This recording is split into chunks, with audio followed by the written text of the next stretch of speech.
Ah, ya. Mejor leerlo ahí, para si yo me equivoco en algo, está mucho más claro en las instrucciones del control.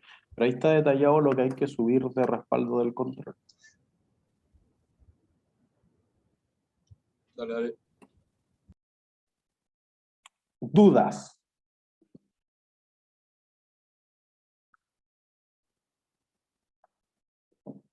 ¿No? ¿No hay duda? Ya, perfecto. Entonces, nosotros en la clase anterior quedábamos en la noción de que si nosotros estábamos tratando de valorizar infinitos flujos de cajas, esos infinitos flujos de caja todavía podían tener un valor presente, y eso es lo que llamábamos una perpetuidad. Entonces, quizás la noción importante ahora es que, aunque en algunos casos dijimos una renta vitalicia muy cercana a una propiedad de inversión o quizás en un derecho perpetuo, en un activo intangible sobre todo, podríamos tener ciertas cosas que van en esa línea. No todos los activos generan infinitos flujos de caja. Entonces, lo que nosotros estábamos pensando fundamentalmente era decir algo de que si este era el tiempo y esto era lo que valía, nosotros fundamentalmente decíamos todo esto. Pero en realidad podría darse muchas veces en la práctica que uno quiere una parte finita de ese flujo de caja. Entonces nosotros podríamos decir, oye, mira, si en realidad solamente quiero esta parte de acá, ¿cuánto vale eso? Entonces uno podría decir fundamentalmente algo de este estilo. Yo ya sé cuánto vale todo esto. Eso llamémoslo 3. Porque esa fue la idea de la perpetuidad que definíamos en la clase anterior. Yo ya sé además que desde el momento n más 1, digamos, hasta el infinito, ¿cuántos flujos de caja va a haber? Desde algo hasta el infinito, ¿cuántos pagos hay? Infinito. Infinito, listo. Entonces ya sé cuánto vale 2. Entonces, me pifié. Ahí, 2. Entonces podríamos decir perfectamente que esta parte de acá, que vamos a llamar 1, debiese ser 3 menos 2. ¿Sí? Entonces fíjense, si yo sé que el valor presente de 3 es el flujo de caja sobre la tasa de interés, y yo digo, oye, 2 también vale eso, porque son infinitos flujos de caja, ¿cuánto valdría 1?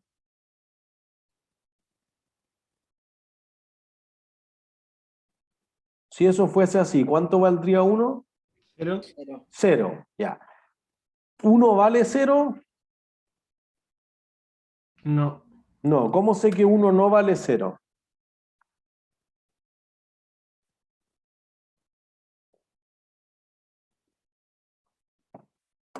Hay una explicación gráfica de por qué sé que 1 no vale 0. ¿Por qué razón?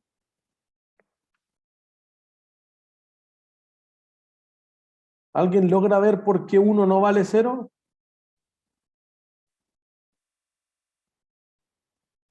Nadie lo logra ver. ¿Por qué 1 no vale 0? Porque no, De nuevo, José.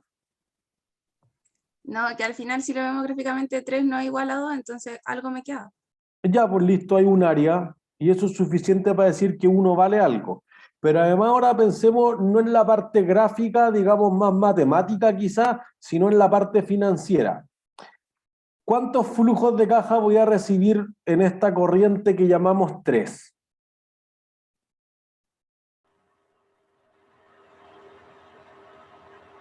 ¿Cuántos pagos voy a recibir? Infinito, infinito. Infinito, listo. ¿Cuántos pagos voy a recibir en 2?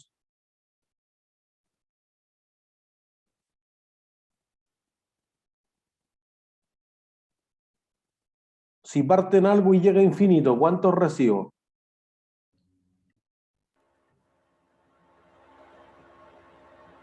Infinito. Infinito, listo. ¿Cuál prefiero, 3 o 2?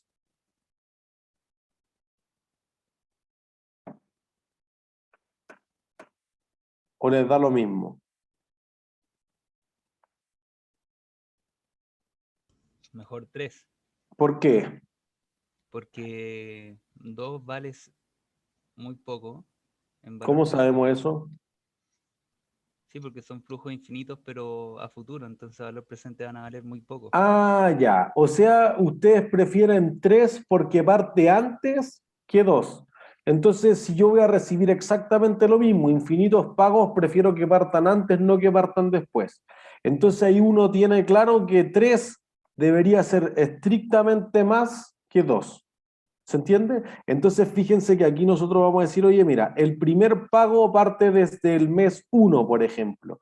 Entonces cuando lo traigo a valor presente, ¿en qué momento del tiempo lo estoy valorizando? En 1. No. El primer pago en 1.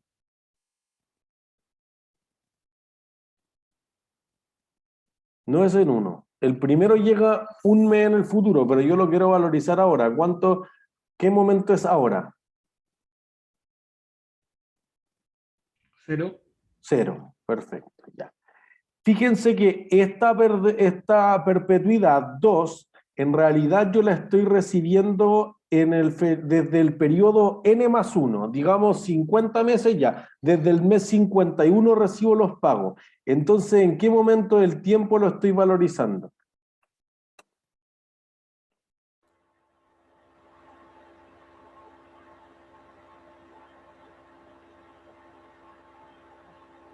¿En qué momento del tiempo lo estoy valorizando?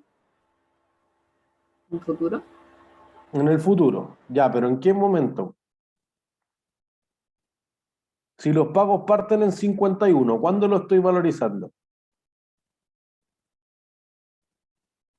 ¿En Da 50? igual En 50. 50, listo. Entonces, digamos que de forma general lo estoy valorizando n periodo en el futuro. Entonces, fíjense que 2 no está valorizada en el mismo timing o en el mismo momento del tiempo que 1. Y por eso que están hablando, perdón, que 3. Entonces, por eso están hablando idiomas distintos. Para que yo haga comparable esto, debería arrastrar todo eso hacia atrás. Entonces lo que voy a hacer es traer a valor presente esto y descontarlo a 1 más la tasa durante n periodo. Fíjense que ahora todo esto, ¿en qué momento del tiempo está? 0. En 0. Eso es. Y ahora sí están hablando exactamente el mismo idioma. Entonces ahora uno puede hacer la diferencia. Entonces uno va a decir, oye, mira, si yo estoy calculando el valor presente de esta anualidad, que son finitos flujos de caja, entonces vamos a decir, tengo el flujo de caja DR menos el flujo de caja DR, pero esto castigado durante n periodo. Entonces podría hacer perfectamente factor común y decir, voy a multiplicar todo esto por esto de acá. Eso es una opción. O decir, mira, esto es el flujo de caja, voy a pasar el 1 más R hacia arriba, entonces el exponente me queda al revés y voy a meter el R hacia adentro. Que esa es la fórmula que yo tiendo a utilizar. Si a alguien le acomoda la otra, bienvenida sea, van a llegar exactamente al mismo cálculo. ¿Se entiende? Entonces, de esa forma, la diferencia entre dos perpetuidades, vamos a llegar al valor presente de una anualidad. Es decir, que hayan finitos flujos de caja a través del tiempo, que son pagos constantes, pero que se van repitiendo con el mismo intervalo por un tiempo limitado. No es ilimitado como en el caso de las perpetuidades. ¿Sí?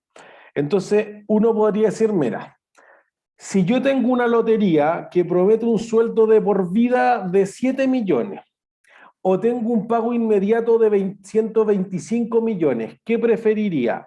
¿Los 7 millones de por vida o 125? No sigamos leyendo más allá, solamente eso. ¿Qué prefiero?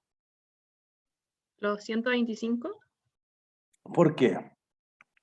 porque a más adelante los 7 millones van a valer menos. Pero fíjate que quizás no es lo más intuitivo, porque si yo recibo 20 pagos de 7 millones, ya pasé de los 125. Y como que uno dice, oye, si estos fueran meses, 20 meses suena súper razonable algo que alguien vaya a vivir. Entonces parece ser que infinitos pagos de 7 es una cantidad tanto más aplastante que 125 que lo supera. Lo que pasa es que 7 millones están, ni siquiera es valor futuro, son pagos distribuidos a través del tiempo y 125 millones hoy día. Entonces eso sí está en valor presente, lo cual produce que la empresa diga, mira, no sé, o una persona, esto puede ser también para matemáticas financieras en el fondo personales. Entonces tú dices, depende de qué es lo que podría hacer. Entonces ahora sí agreguémosle que la tasa de interés es de 6%. Entonces uno dice, mira, si yo valorizara a perpetuidad los 7 millones, es decir, 7 millones dio la tasa, tengo 116.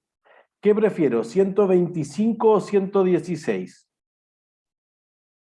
125. 125, listo.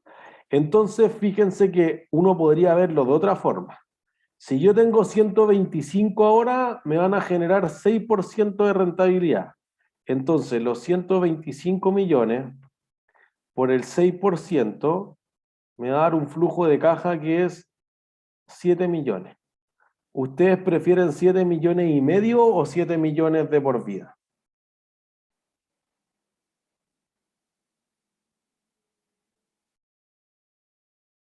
7,5 millones. Eso es. Entonces, aquí hay algo que es un supuesto detrás de lo que uno hace normalmente. Uno dice, mira, racionalidad económica. Yo prefiero tener 7 millones y medio todos los meses a 7 millones, no porque a la gente le guste el dinero per se, sino que porque eso le permite consumir y el consumo produce satisfacción. Satisfacción intertemporal del consumo. ¿Sí? Entonces 7 millones y medio es preferible a 7 millones todos los meses, o al revés, en valor presente 125 es mejor que 116. Lo que cambiaría es que si yo digo, oye, la lotería no va a pagar los 125 millones de una, sino que te va a hacer 5 pagos de 25 millones, eso va a ser la diferencia.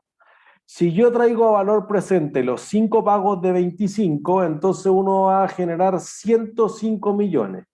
Cada uno lo castigo 1, 2, 3, 4 y 5 periodos sucesivamente. Entonces digo, oye, ¿qué prefiero? ¿105 o 116?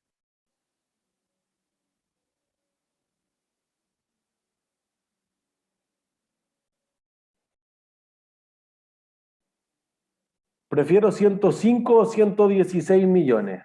116.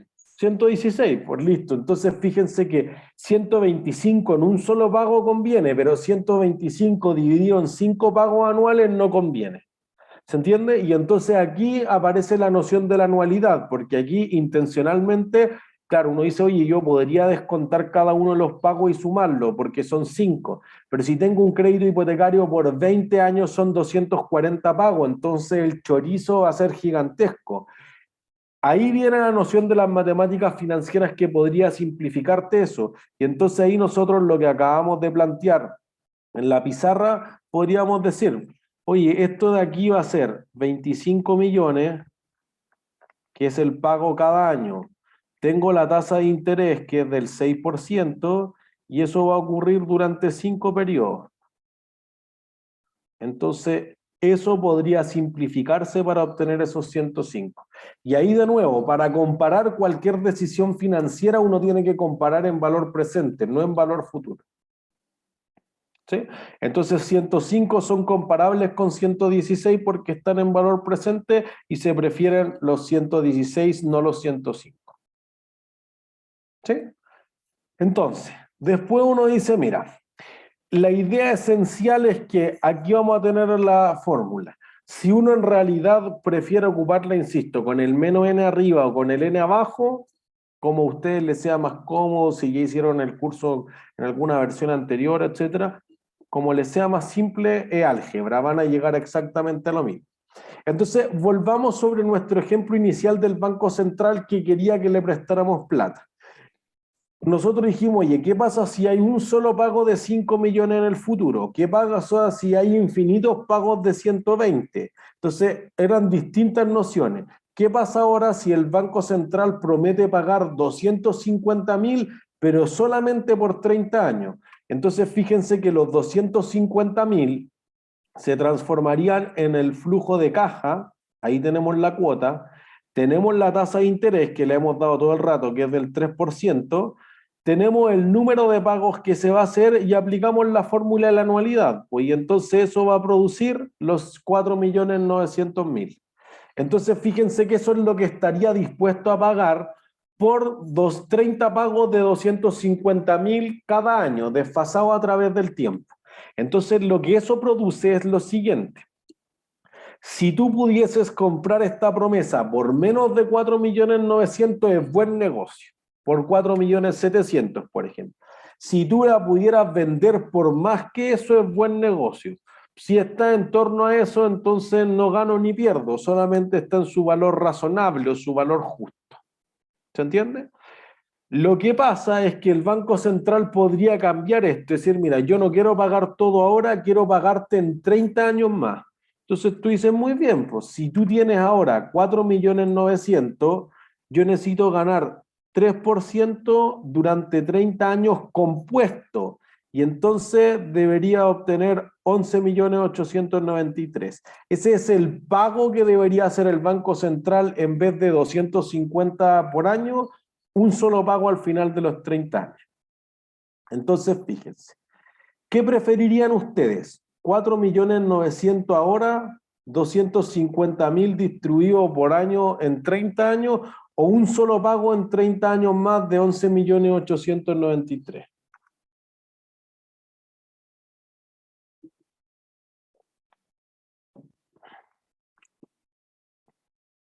¿Qué preferirían? Debería ser indiferente, ¿no? Eso es, perfecto. E indiferente. Porque todos en valor presente valen 4.900.000. Entonces tu conclusión es que independiente de en qué momento del tiempo esté esto, lo que importa es el valor presente. Nosotros después de la prueba obviamente vamos a discutir en bonos por qué una empresa promete pagar más al principio o más después. Hay otra razón de fondo que tiene que ver con el cómo están haciendo sus inversiones, pero eventualmente uno lo que plantea es que tuviese que recibir en valor presente, recibo exactamente lo mismo. Entonces, si después quiere pagar más o menos al final, da lo mismo, en valor presente te va a dar exactamente lo mismo. Entonces, para tomar una decisión financiera, lo que hay que calcular justamente es el valor presente. ¿Sí? Entonces, teniendo esa idea, uno va a decir, mira, llevar a valor futuro es fácil. Lo que tengo que hacer para llevar a valor futuro es llevar el valor presente, que ya lo conocía, por 1 más R elevado a N. Solamente agregarle eso. Entonces, como ya conocíamos la fórmula del valor futuro, que es este pedacito de acá, y le vamos a... Perdón, agarré mal la fórmula. Aquí. Esta es la fórmula del valor presente. Y la vamos a llevar a valor futuro. Fíjense que ahí se van a agregar ciertas cosas. En el fondo tú vas a decir, oye, mira, si yo llevo el 1 más R elevado a N hacia adentro, te va a quedar esto, por 1. ¿Sí? Después va a decir 1 más R elevado a N con el mismo factor, entonces me va a quedar N menos N, me va a quedar 0. Cualquier cosa elevado a 0, ¿cuánto es? 1. 1. Listo. Y afuera te queda el dividido R. ¿Se entiende? Y eso es la fórmula del valor futuro. Entonces aquí la pregunta esencial en las otras dos secciones al menos es ¿cuándo debería ocupar valor presente y cuándo debería ocupar valor futuro? Si tú necesitas la plata ahora como en un préstamo, valor presente. Entonces tú quieres calcular el valor en uso, por ejemplo, de una máquina. Oye, la máquina me va a generar 5 años más, 10 años más flujos de caja de tanto, yo espero una rentabilidad de tanto. Bueno, el valor en uso es ahora X. Cuando tú tienes un problema de valor futuro es generalmente cuando tú ahorras. Entonces tú dices, oye, yo me voy a pensionar en 20 años más, o por ejemplo, aplicado a propiedades planta y equipo, o activo intangible, o propiedades de inversión. Si tú vas a desmantelar una máquina en 10, en 15, en 20, en 50 años más, entonces es un problema en el futuro. Lo que pasa es que el pasivo lo tienes ahora, que es la definición, una obligación presente, entonces debería estar contabilizado en valor presente. ¿Se entiende? Entonces, como tip, si ustedes quieren identificar qué es lo que les piden y un préstamo, están pensando en valor presente. ¿Es ahorro o es valor futuro?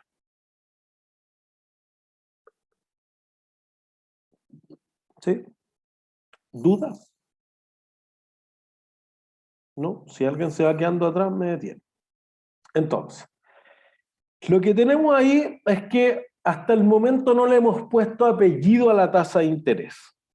La tasa de interés, entonces, sí va a tener ciertas nociones, especialmente cuando uno está tratando de decir si en realidad retiro la rentabilidad que he recibido o no retiro la rentabilidad que he recibido. Cada vez que uno retira la rentabilidad que ha recibido, entonces vamos a estar hablando de una noción más bien de la tasa simple. Por el contrario, si tú vas acumulando esas ganancias, si tú vas reinvirtiendo esa rentabilidad, es lo que se va a conocer como capitalización o composición de los intereses. ¿Sí? Entonces pensemos esto en ejemplo para después pasar a las definiciones. ¿Cuánto tiempo le costaría triplicar una inversión de $40.000 si tuviera una tasa de interés de 9% al año? Entonces, fíjense, si yo tengo $40.000 y quiero triplicar, ¿cuánto deberían ser las ganancias que voy a obtener? 120. No, 80.000. 80, solo las ganancias. 120 es lo que quiero lograr, pero tú ya tienes 40.000. Entonces, una versión, digamos, la más simple sería que tú tienes 40, eso renta 9% y entonces eso te produce $3.600 anuales. Entonces, nosotros vamos a decir que si necesito obtener 80 y tengo 3.6 al año, me demoro 22,22 años. ¿Sí? Pero fíjense que eso supone que todos los años esto renta 3.600. Por ende, hay un supuesto detrás no menor en el que todos los años yo solamente invierto 40. Si tú dijeras al final del año 1 no invertí los 40, invertí los 40 más los 3.600 que ya había ganado, tu noción sería distinta y sería lo que está planteado aquí abajo. Oye, yo gano 9% por N años y hago crecer este 40 hasta llegar a los 120. Y fíjense que ahí tengo 12,75 años. Entonces, cuando el interés compuesto me demoro muchísimo menos en obtener eso. ¿Se entiende? Entonces, este efecto de la capitalización podría ser sumamente importante, sobre todo para flujos de caja que están muy lejos. Por ejemplo, los fondos de pensiones. En la reforma anterior del sistema de pensiones, el año 2014, la AFP propusieron la idea del bono por hijo. El bono por hijo decía algo bien simple: cuando una persona nazca le vamos a depositar 100.000 en la cuenta de pensiones y eso le va a dar algo, le va a dar un colchón cuando llegue al final de su vida. Independiente de cómo le vaya, eso ya es algo. Entonces fíjense que desde que nace hasta una persona, hasta que se jubila, ¿cuánto tiempo pasa? 65 años. Ya, para los hombres y para las mujeres es como mínimo, eso se está tratando de igualar. Entonces fíjense que la diferencia temporal puede ser súper amplia. Hoy en día quizá el cálculo es bastante más pequeño, pero en ese momento se pensó que 100.000 se transformaban más o menos en como 6 millones de pesos. Entonces tú dirías algo de esto: mira, si yo pongo este 100, un único pago, no es una cotización mensual, es un único pago, y tú dices, mira, va a rentar 0,3%, que quizá algo bastante más realista hoy en día, no hace 6 años, esto te va a rentar 60 años por 12 meses. Entonces esto se va a transformar en 60 por 12, 720. Entonces se transformaría hoy en día en 864.314. Fíjense que lo que se evaluaba en ese momento quizá era con tasas de interés bastante más altas. Entonces, pongámosle una tasa de interés del doble nomás, elevado a los mismos 720 meses. Entonces, 1.06 elevado a 720 por 100.000.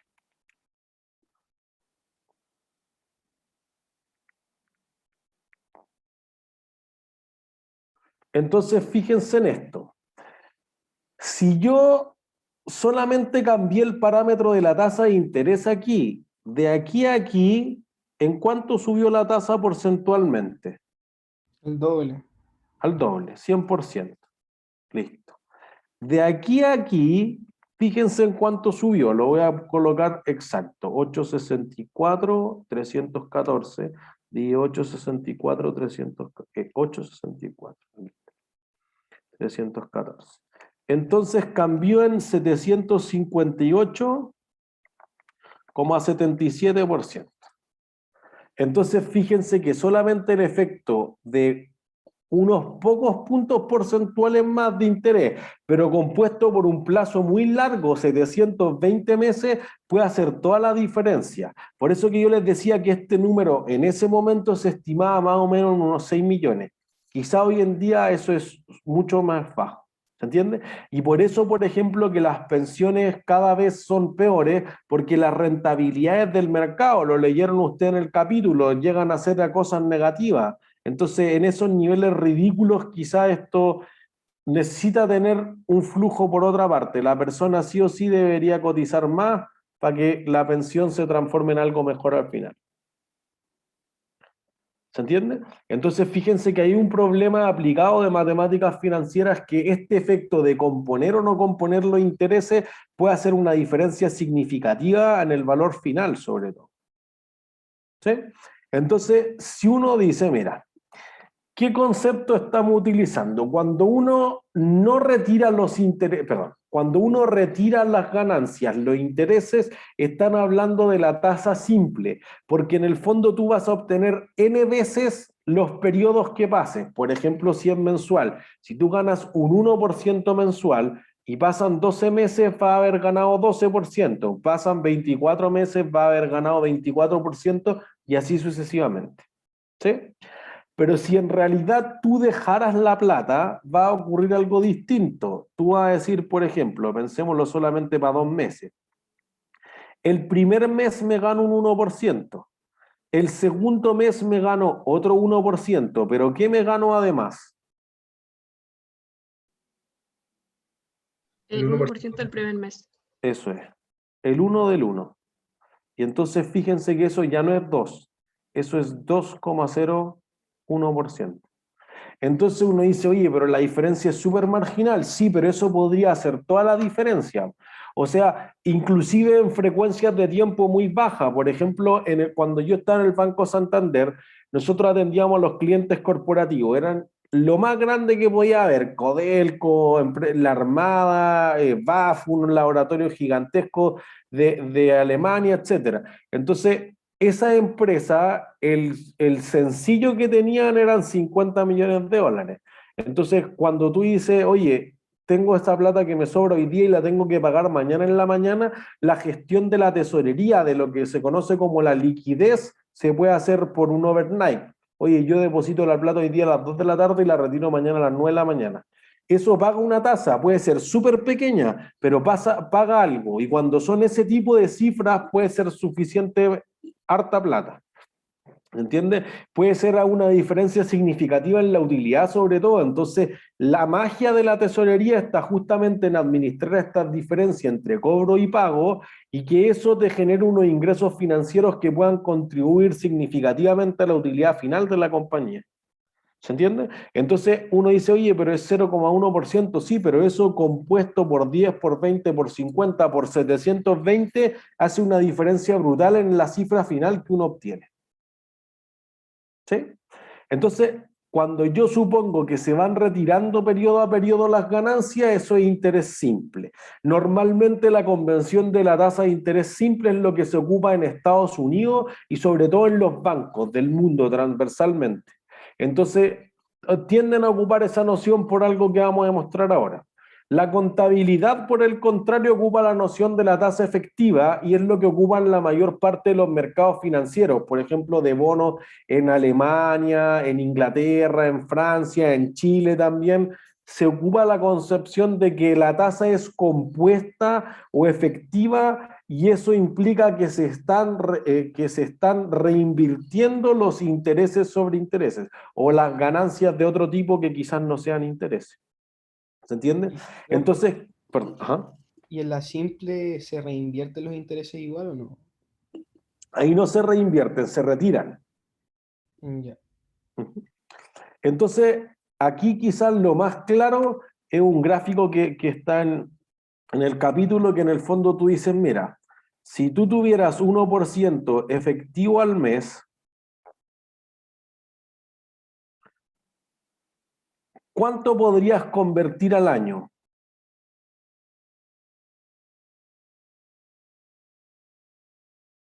Más o menos que 12.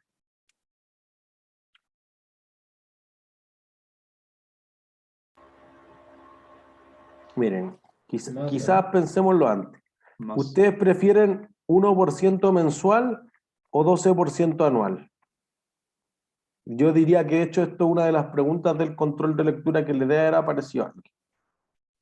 Profe, si es lo compuesto, mismo? preferible el 1, ¿no? Es que no sé lo que es compuesto. Solamente quiero primero que tengan la intuición.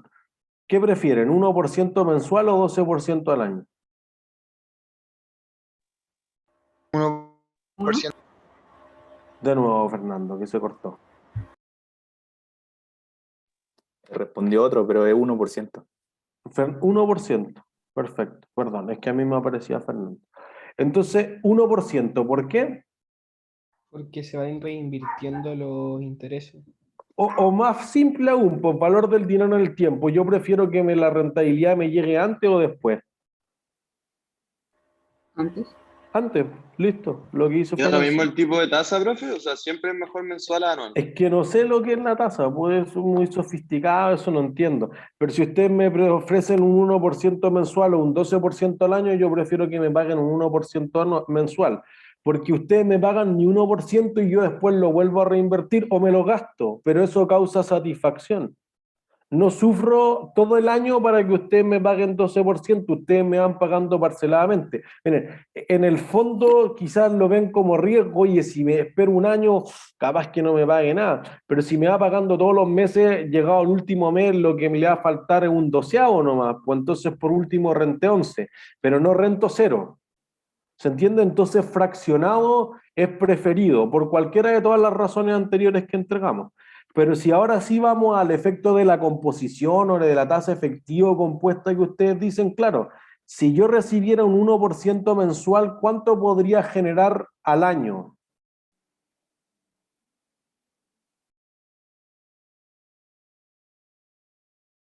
¿Cuánto creen que podrían generar? Un 12. 12,012. ¿Un 12? Más de 2. Voy a decir 12 simple anual, le voy a agregar un apellido, pero alguien dice que puede más de 12, ¿cuánto generarían? Un 12,012. 12, yo creo que alguien genera más. Me suena a 12,68. Pero eso es efectivo anual. Entonces, fíjense que si ustedes les doy, de cómo obtuve este, voy a decir que si yo compongo 12 veces esto, entonces me va a dar justamente eso. Aquí voy a explicar de por qué uno pone el 1. Si yo pongo 1% elevado a 12 veces, un número que tiende a 0. Entonces se coloca el 1 para que el efecto de composición o de descomposición, si fuese al revés, no haga tender a 0 los números. Pues por eso que después afuera se le quita el 1 y ahí se quita la influencia, pero eso produce que no tienda a 0 el número. ¿Se entiende? Entonces uno diría perfectamente, oye, mira, si a mí me pasan 1% todos los meses, yo al final del año voy a haber tenido 12,68. Entonces, ¿prefiero 12,68 o 1% mensual? 12,68. ¿Por qué? Porque es un mayor porcentaje. Sí, claro, pero si yo tuviera 1% mensual, ¿cuánto podría generar al final del año? 12. Lo mismo. 12,68, exactamente lo mismo. Pues entonces, ¿cuál prefiero? Indiferente. Ley indiferente, pues esa es la lógica. Por eso que nosotros vamos a hablar del concepto de la tasa equivalente. 1% efectivo por mes, es decir, que efectivamente te lo ganaste cada mes, es exactamente lo mismo que haber recibido una vez al año 12,68%. No obtengo nada más ni nada menos. Y entonces fíjense que si tú lo hubieras cotizado, la noción de la tasa simple es solamente una cotización esencialmente por parte de los bancos, entonces el banco te va a decir, mira, yo te cobro 1% al mes, o sea que te estoy cobrando 12 al año. Listo, entonces yo sé que el banco no me va a cobrar 12 al año. Si me cobra 1% al mes, ¿cuánto me está cobrando al año? 12,68. 12,68.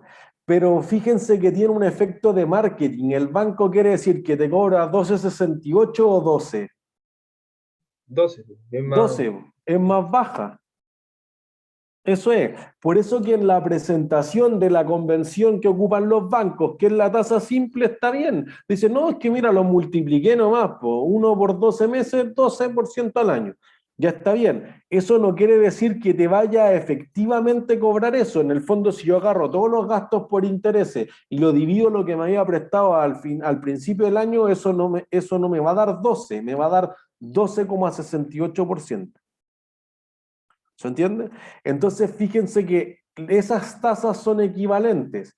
Por ende, uno podría llevar esto a trimestral, a semestral, etcétera, y adquirir una tasa que te deja justamente indiferente entre recibirlo con otra frecuencia el pago, pero al final del año o al final del periodo, puede ser un periodo más corto que un año, recibir exactamente la misma rentabilidad total.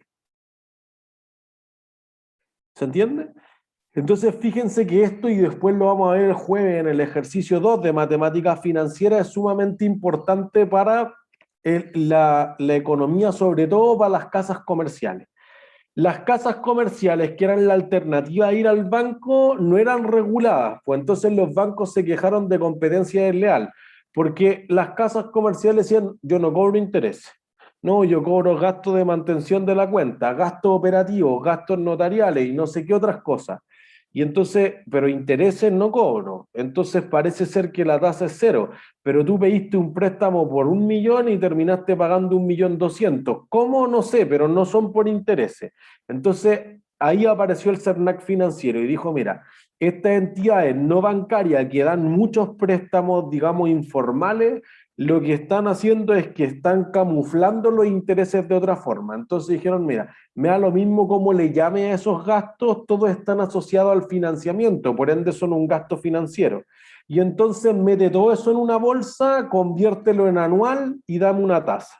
Y eso es lo que se conoce como el CAE, el costo o carga anual equivalente. Y si uno se fija físicamente, todos los préstamos, todos los refrigeradores, los televisores, los microondas tienen que tener un cartel que aparte la ley dice que sea proporcional al tamaño del activo. Así que si un refrigerador tiene un cartel más grande que un microondas, que dice el CAE. Y entonces uno dice, oye, pero es simple anual, el CAE es la tasa simple anual. No es del todo correcta, sí, pero da lo mismo porque eso todavía te permite comparar, porque si está mal hecho para todos. Y por último, y hay encuestas de esto, la encuesta de Protección Social decía, oye, mira, distinguir entre la tasa simple y efectiva solo lo puede hacer el 5% de las personas, el otro 95% de las personas no tiene idea cuál es la diferencia.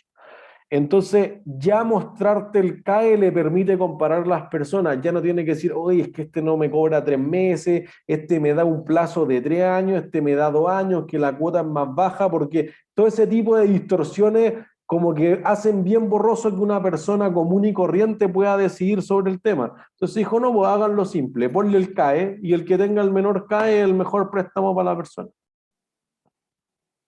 ¿Se entiende? Entonces es sumamente utilizado en la economía la concepción de la tasa simple. Klaus, perdón, te voy a decir algo. no sé, que no sé si me perdí o no, pero entonces cuando se habla de CAE es equivalente a decir tasa simple anual. Anual, ¿sí? Ok. Así está calculado. O sea, el cálculo que hacen es métele todos estos gastos de operación, de mantenimiento, de apertura de cuentas, todo eso, y conviértelo en una tasa simple anual, y eso es lo que sale publicado como el CAE. Ya, gracias. Entonces, insisto, que si eso eran cuotas mensuales, te lo anualizan. Pues dice, eso que te haya salido en el cálculo mensual por 12 es lo que va a aparecer publicado como el CAE. ¿Sí? Entonces, esos van a ser los 3 conceptos de tasas que nosotros vamos a utilizar y va a ver una diferencia. Pues entonces, pongámosle número.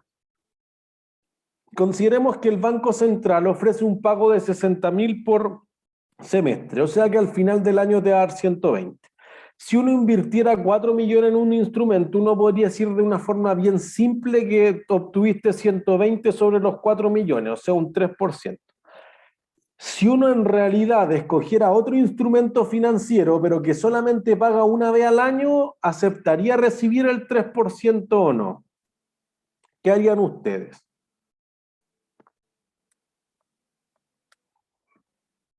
¿Cobrarían 3% o cobrarían más como costo de oportunidad?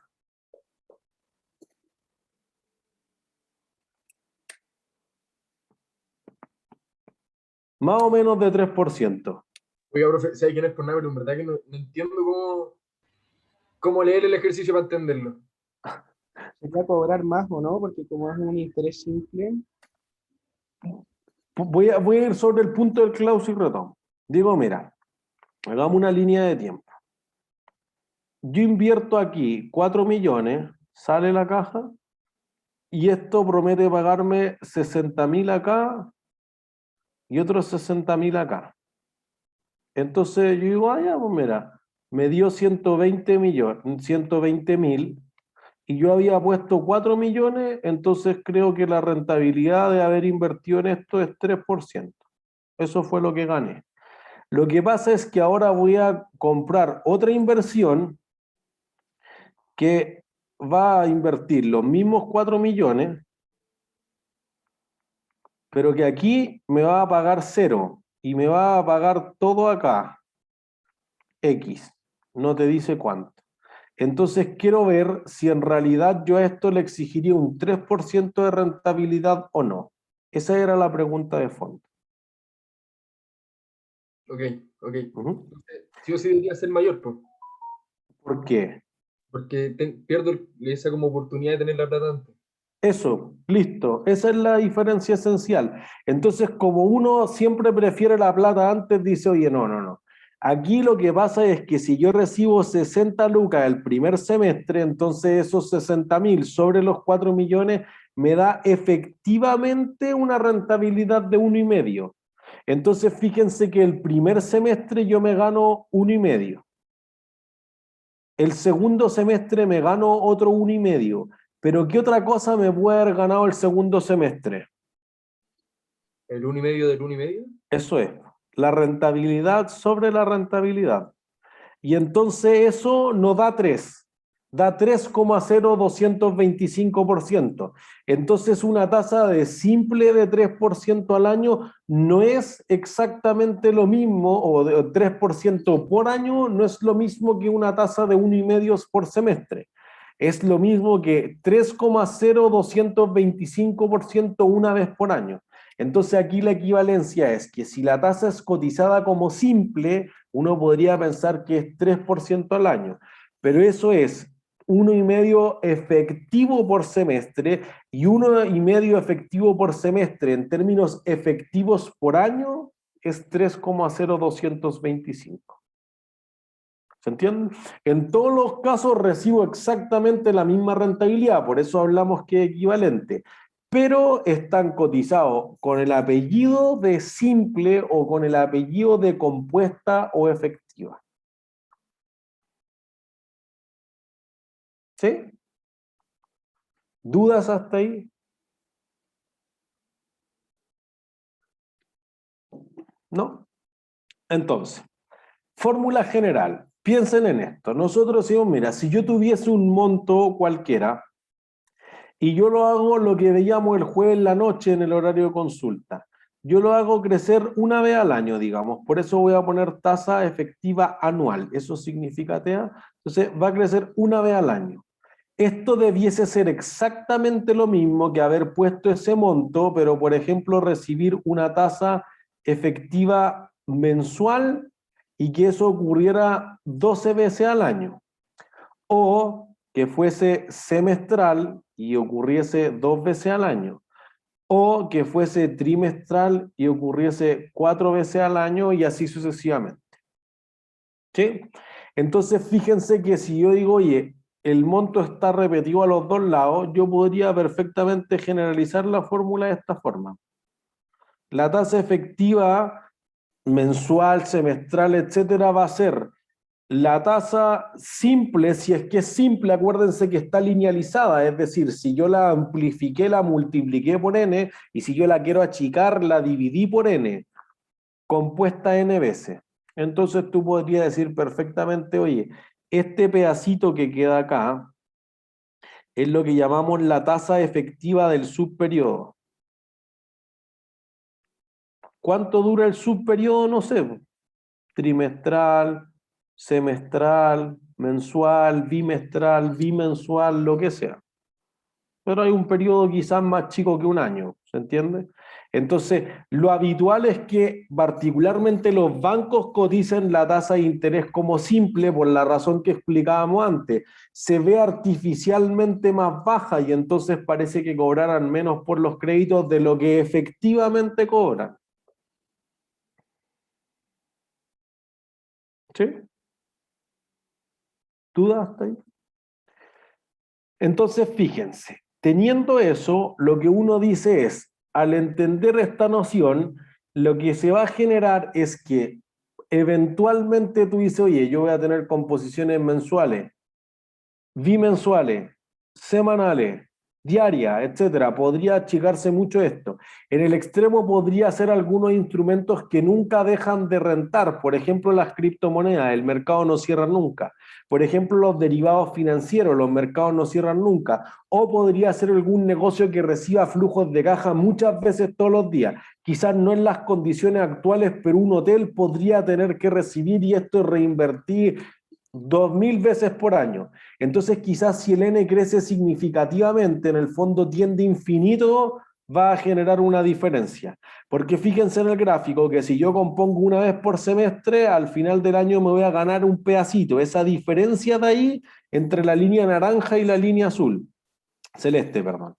Pero después, si yo vuelvo a componer eso, la diferencia se amplía y entonces va a ir subiendo exponencialmente hasta que si yo compongo tantas veces, me va a quedar la línea verde. Entonces va a crecer exponencialmente mucho más rápido. Entonces, lo que pasaría sería esto. Si yo divido aquí por infinitos periodos, al dividir por n, ¿cuánto me va a quedar algo dividido por infinito?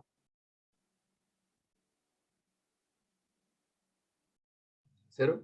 0. Y algo elevado a infinito, ¿cuánto me va a quedar?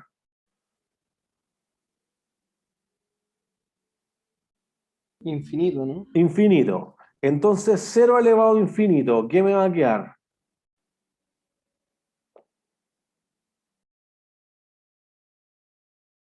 Cero, ¿no? ¿O infinito? Según yo, cero. O sea, digamos que al menos no sabemos qué es más fuerte. Por eso que estamos pensando en el límite. Y aquí trascendamos de la parte matemática, uno aplica el teorema del L'Hopital y entonces va a llegar a algo. Va a llegar a que cuando este n tiende al infinito, quizás no al infinito, pero tiende a ser 2000 veces, 5000 veces, entonces va a quedar con una tasa de interés que es continua. Y entonces ahí va a ocupar la noción de e exponencial. ¿Sí? Y ahí va a obtener la tasa si se compusiese infinitas veces o prácticamente infinitas veces durante el año. ¿Sí? ¿Dudas hasta ahí? ¿No? A mí me quedó como una duda eso de la tasa simple, que ya en el primer periodo ya saco ese 1,5%, pero cuando lo saco en el segundo lo tengo que volver a multiplicar por el 1,5, como que no me quedó muy claro eso. Ya, como tú obtuviste plata, digamos que tú tenías en el caso del Banco Central, tú obtenías 60.000 el primer semestre. Una opción es gastártelo, pero si no te los gastaras, tú recibirías otros 60.000 por tu inversión original de los 4 millones, pero además va a recibir el 1,5% de esos 60.000. Entonces va a recibir 900 pesos extra. No es mucho ya, pero es algo. Entonces en total, fíjate que voy a tener 120.900. Por ende, esos 120.900 sobre los 4 millones que invertí originalmente no es 3%, es un poquito más que 3%. Entonces ese poquito más es justamente que como tú obtuviste la plata al final del primer semestre, digamos el 30 de junio, tú pudiste haber vuelto a depositar eso. Si te lo decidiste gastar o no es otro problema, no un problema de matemática financiera porque tú estás sufriendo el costo de oportunidad. Dado que a mí nadie me pagó al final del 30 de junio, sino al 31 de diciembre, yo le tengo que cobrar estos 900 extras, no le puedo dejar pasar eso. ¿Se entiende? Entonces, de forma simple uno hubiera dicho 3%, pero en realidad yo le tengo que incluir el efecto de los intereses sobre los intereses, que son justamente ese 1,5 del 1,5, o los 900, que hacen que la tasa efectiva al año sea más que el 3%, sea el 3,0225%. Profe, pero entonces no entiendo por qué ese 3,02% es equivalente al 3% simple anual. Porque uno está simple y el otro está efectivo, pues están hablando idiomas distintos. Pero entonces no pueden ser equivalentes, ¿sí? Así, ¿por qué no? Porque son diferentes.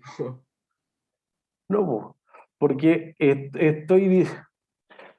como que yo diga, oye,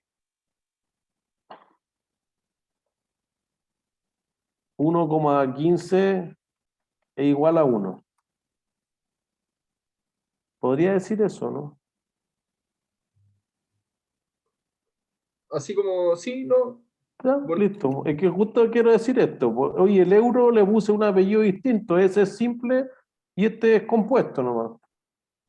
Y el Ya, otro es dólar. vale. ¿Se entiende? Como que están hablando idiomas distintos. Fíjate, el simple, lo que no hay que hacer es decir, oye, como decía simple, eso es lo que voy a ganar. Eso no es lo que voy a ganar. Es una noción que utilizan como una convención, esencialmente los bancos, para simplificar los cálculos, literal. Por eso se llama interés simple o interés establecido a veces. Pero simple porque multipliqué por n o dividí por n, chao. No tengo que componer y sacar la raíz y cuántos días hay efectivo y si los meses no tienen 30 días, chao. Eso ya es más complejo. Aquí oye, yo te cobro 5% al mes, así que te cobro 60% al año, chao. Nada más complejo que eso. Lo que pasa es que si tú te pones a calcular cuánto efectivamente te va a costar al final del año, es 5% más el 5% y el 5 del 5 y así sucesivamente hasta llegar a invento, 70%.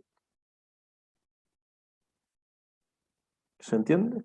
No sé si eso respondía a la duda original, que no era de Klaus, no me acuerdo quién era. Profe, entonces, ya, por ejemplo, si se hace el pago de los 60.000 al final nomás, entonces sería solo el 3%, igual sería el 3,02.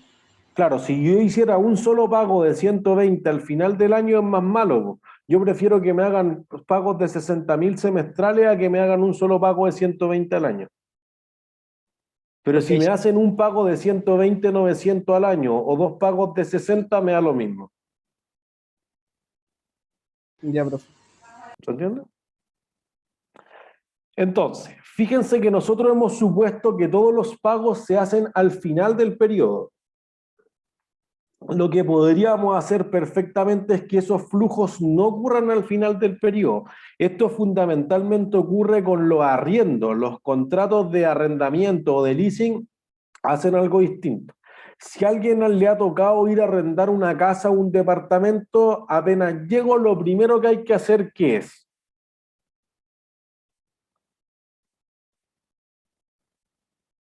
¿Qué es lo primero? Bueno, es cierto. Pero financieramente, ¿qué es lo primero que hay que hacer cuando firmo el contrato? Pagar un mes anticipado. Eso, pagar un mes de garantía. Por cualquier cosa, por si después, es lo mismo en Airbnb, en otras cosas, oye, si no hiciste la limpieza, si después rompiste algo, dejaste rayada la casa, andás a ver tú, bueno, mes de garantía. Entonces, fíjense que al firmar el contrato de arriendo, sea por un local, por una bodega, por una máquina, por lo que sea, en general uno tiene el mes de garantía. Evidentemente con las propiedades, pero podría darse arriendos de otro tipo de cosas. Entonces, eso es algo que vamos a ocupar mucho después de la prueba para el concepto de leasing.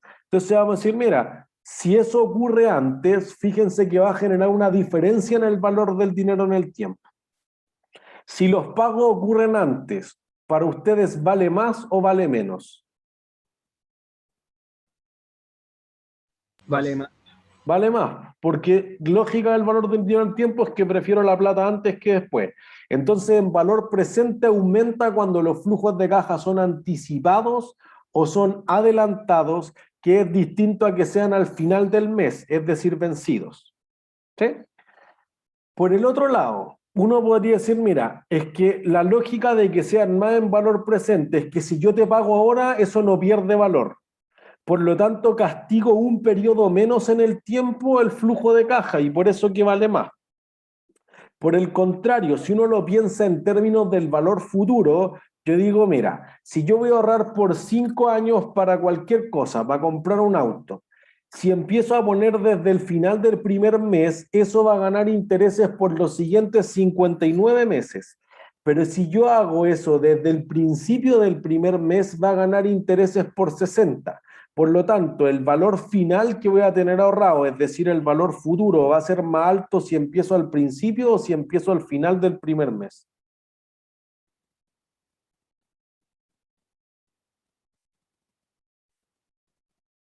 ¿Cuándo voy a ahorrar más? ¿Si renta por 60 meses o si renta por 59 meses?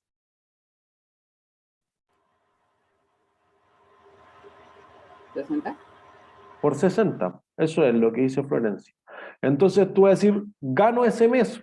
Aunque sea una rentabilidad pequeña, igual un mes más de rentabilidad vale la pena. Eso ya mostramos que en el caso compuesto puede hacer toda la diferencia para plazos súper largos, como las pensiones. Entonces, cuando los flujos de caja ocurren al principio del mes, es decir, son anticipados, tanto en valor presente como en valor futuro, es más plata. Entonces, meterlo a la fórmula es simple, porque en el fondo tú dices, mira, como esto ocurre un periodo antes, lo único que tengo que hacer es llevar a valor futuro un periodo. Tanto el valor presente de una perpetuidad como el valor presente de una anualidad. Lo único que hago es multiplicar por 1 más R. Todo el resto de la fórmula es exactamente lo mismo que antes.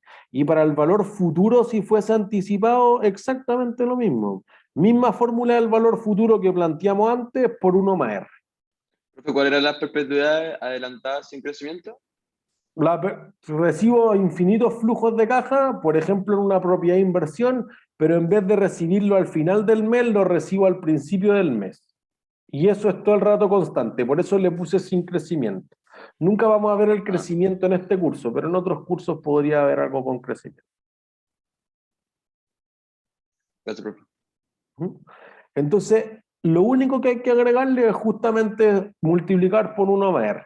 Nada más sofisticado, no aprender otra fórmula, etcétera, no, chao. Bueno, ahí hay algo de álgebra por si a alguien le gusta, pero eventualmente es lo mismo que hicimos antes, pero llevar un periodo a valor futuro, dado que pasa un momento menos el valor del dinero en el tiempo, o en el valor futuro gano un periodo más de intereses. ¿Sí? Entonces, último concepto de matemáticas financieras que necesitamos entender. Si uno tiene un préstamo, el banco, ¿por qué te presta plata? Porque yo lo pido porque necesito dinero. Sí, pero el banco, ¿por qué decide prestarte a ti? Ah, porque confía en que yo le voy a pagar. No. Claro. Ojo, eso es una mala concepción. ¿El banco quiere que tú le pagues? Quiere que genere intereses. Ah, por ahí va. Quiere que tú le pagues los intereses, porque fíjense que uno siempre, y está bien, pero, o al menos intuitivo en un principio de la carrera, uno cree que el banco está esperando que uno le devuelva la plata, pero eso es un cacho para el banco. Porque imagínense, ustedes fueron a pedir 200 millones para comprar una casa en un préstamo hipotecario a 25 años, entonces el banco ya se planificó que tú le ibas a pagar, no sé, 1 millón de pesos mensual durante los próximos 25 años. Y en realidad, después tú dices, oh, me gané la lotería, así que al otro día te devuelvo toda la plata. El banco va a quedar con 200 millones en efectivo. Y el negocio del banco no es tener la plata en efectivo, es prestar la plata. Entonces el banco no quiere que te devuelvan la plata. De hecho, la crisis subprime es lo más evidente. Tú le prestas plata a un vagabundo. Esto pasaba en la crisis subprime. Tú le prestabas plata a un ninja.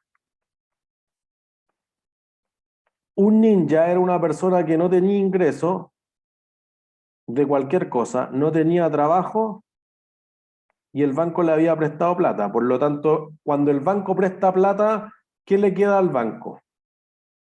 Una cuenta por cobrar. Una cuenta por cobrar, ese es el activo. Entonces, por eso se hablaba del concepto ninja. Oye, yo le presto plata a un vagabundo. Bueno, quizás eso fue ridiculizarlo al extremo, pero lo que hacían normalmente era un contrato que se llama ARM, Adjustable Rate Mortgage. Entonces decía, mira, al principio te voy a cobrar súper poquito, 1% de interés al año, por, digamos, 5 años. Y después entonces te subo la tasa a 7%. ¿Ya? Entonces la persona mientras era 1% podía pagar. Después cuando subía a 7% no puede pagar. Entonces dejaba de pagar, default. Entonces el banco no se complicaba, porque si la persona no paga, ¿qué hace el banco? Embarga ¿Le embarga qué cosa? las propiedades. La propiedad, po. Y entonces fíjense que aquí podía hacer negocio, porque el negocio del banco es prestar plata. Entonces tú le prestaste, digamos, $100.000 para comprar una casa. Pasaron 5 años y le quito la casa. Él ya me pagó de esto, digamos, me pagó $4.000 o $5.000 durante esos 5 años solamente en forma de intereses. El banco solo le cobraba los intereses, no le cobraba el capital. Y entonces a los 5 años ahora ya no puede pagar la tasa de interés del 7%, el banco remata la casa y la remata por 200.000. Entonces fíjense que el banco hace la plusvalía inmobiliaria que veíamos en la propiedad de inversión, y el negocio del banco no son las casas, son los intereses. ¿Se entiende? Entonces se puede generar ciertas distorsiones en el mercado financiero, por eso se produjo la crisis subprime, en que claro, el banco le presta cualquiera de estos. Pero fíjense que aquí hay un supuesto fuerte, pues el banco le presta un vagabundo esperando a ganarse esto, pero cuando esté acá, tiene que haber alguien que esté dispuesto a comprar a 200. Si en realidad no hay nadie dispuesto a comprar a 200, chao pescado. Y eso, por ejemplo, contagió a otra gente. Por ejemplo, que tú dijeras, oye, yo pedí un préstamo por 200, pero mi casa ya no vale 200, mi casa bajó y ahora vale 120. Entonces, ¿ustedes seguirían pagando un préstamo por 200 por una casa que en realidad ahora tiene un valor de 120? No. No. Entonces dijo, familias normales, decentes, dejo de pagar, el banco se queda con la propiedad, todos quedamos tan contentos como siempre, voy y me pido otro préstamo y compro la propiedad ¿por cuánto? 120. 120. Entonces, eso generó, por eso uno dice, oye, los terrenos nunca bajan y todo eso. Está bien, pero hay que tener salvedades. Cuando se acaba la demanda y nadie puede comprar esto, entonces como la vuelta, la caída puede ser justamente lo que llaman como un risco, como un precipicio. Oye, tú ibas así, de repente esto cae sin fin hacia abajo y de repente ya algo, los materiales valdrá la casa, pues de ahí, pero oye, cae 40% de valor sin asco. Entonces lo que se demoró 5 años en subir lo cayó en un año, 2006 a 2007, que fue lo más desastroso de la crisis subprime.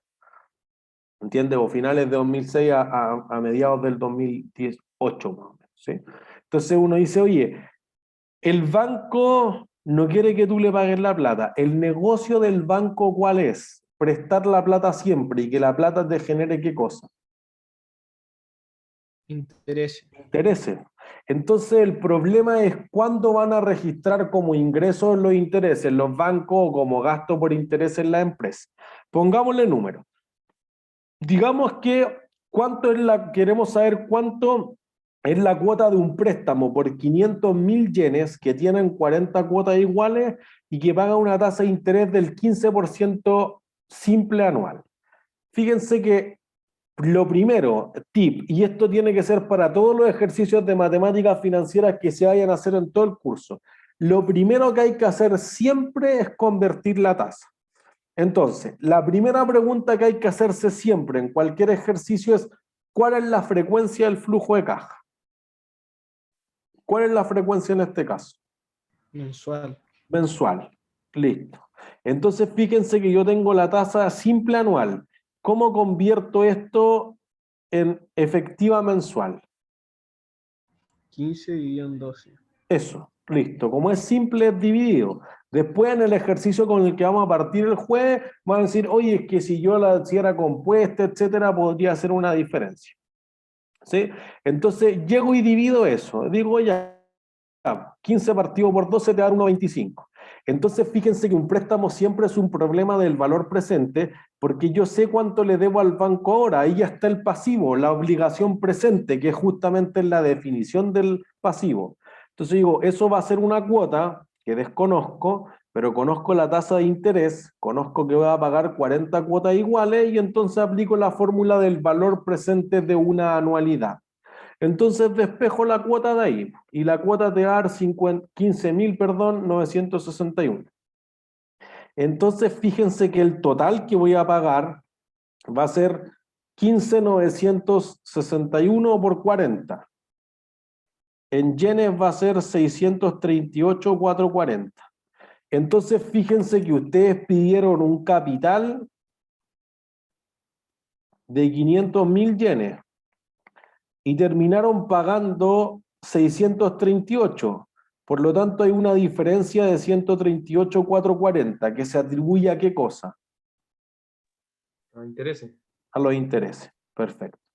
Entonces el error garrafal aquí sería decir, 138 digo 40 meses, entonces estos son los intereses mensuales. Eso Entonces, ¿está supondría con que... menos 40? ¿Menos 40? ¿Sí? Menos 40, sí. Entonces, ahí sí, para que se vea el menos 40. Entonces aquí el error garrafal sería dividir por 40, es decir, todos los meses los mismos intereses, porque eso supondría que el valor del dinero en el tiempo es lineal y no es lineal, por lo que más hemos reforzado el concepto es que es exponencial. Entonces, para saber cuánto debe vengar de intereses en cada periodo, lo que nosotros vamos a decir es lo siguiente: vamos a armar una tabla de desarrollo o tabla de amortización o cuadro de pago, a veces llamada matriz de desarrollo. Y entonces esta va a estar compuesta de algunas columnas. Una va a decir, mira, ¿cuánto debo al principio del mes, del semestre o del año? Y eso va a ser el saldo insoluto inicial. En este caso, los 500.000. Luego vamos a decir, los intereses van a ser la tasa de interés por lo que yo haya debido al principio de ese periodo. Entonces eso va a producir que si tú debías 500.000 y la tasa era de 1,25%, va a generar intereses de 6.250 yenes. ¿Sí? Primeras dos columnas de la tabla de desarrollo. Después vamos a decir, hoy hay una cuota, un cupón, un canon, un pago, un flujo de caja, lo que sea como llamemos ese flujo de caja, pero ¿qué pago? 15.961. Listo, entonces eso ya viene dado por el cómo construimos el pago. Entonces vamos a decir, la diferencia entre lo que yo pago y los intereses va a ser lo que estoy devolviendo de la deuda. Y eso va a ser la amortización. Y por ende, digamos que el primer año devuelvo 10.000. Si yo debía 500.000 al principio y devolví 10, al final del primer año, del primer mes o semestre, lo que sea, voy a deber 490.000. Eso va a ser el saldo insoluto final. Entonces una tabla de desarrollo se vería de la siguiente forma. Debo al principio del periodo los 500.000. Luego genero intereses del 1,25% que habíamos calculado, 6.250. Siempre pago exactamente la misma cuota en este caso, por ende voy a decir, si pagué 15.961 y de esos intereses son 6.250, la diferencia, los 9.711, son lo que devuelvo o lo que amortizo del capital, del saldo vivo de la deuda. Por ende, al final del periodo, el saldo insoluto final va a ser los 500 menos los 9.711 que devolví, 490. Y eso produce que al principio del siguiente mes, tú debas 490. Entonces, fíjense lo que va a pasar con los intereses. Como tú ahora debes menos intereses y la tasa de interés sigue siendo la misma, entonces los intereses que voy a generar son menos. Como genero menos interés y la cuota es la misma, entonces, ¿qué va a pasar con la amortización? Sube. Sube, listo.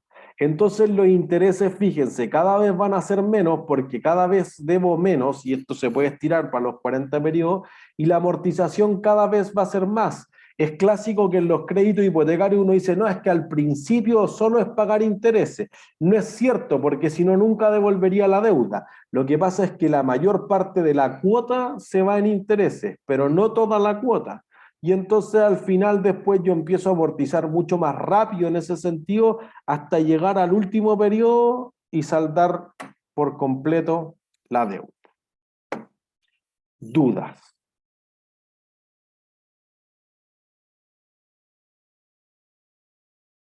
¿No hay duda? ¿Todas claras y claros? ¿Sí?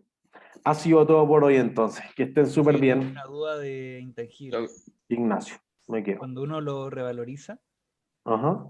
siempre lo hace en intangible en específico, siempre tiene que ser con el índice No, o puede ser directo también. puede ser con la cancelación directa de la amortización acumulada. Ah, ya. Que ya es súper raro que se revalúen los intangibles. Pero en todo caso, el problema de la amortización y la depreciación acumulada es algo que este semestre nos saltamos, entonces no se compliquen con esas cosas. Ya. Gracias. No hay de qué. Que estén bien. Chau, chau. Gracias. Chao, Chao, profe, profe. gracias. Chau, chau.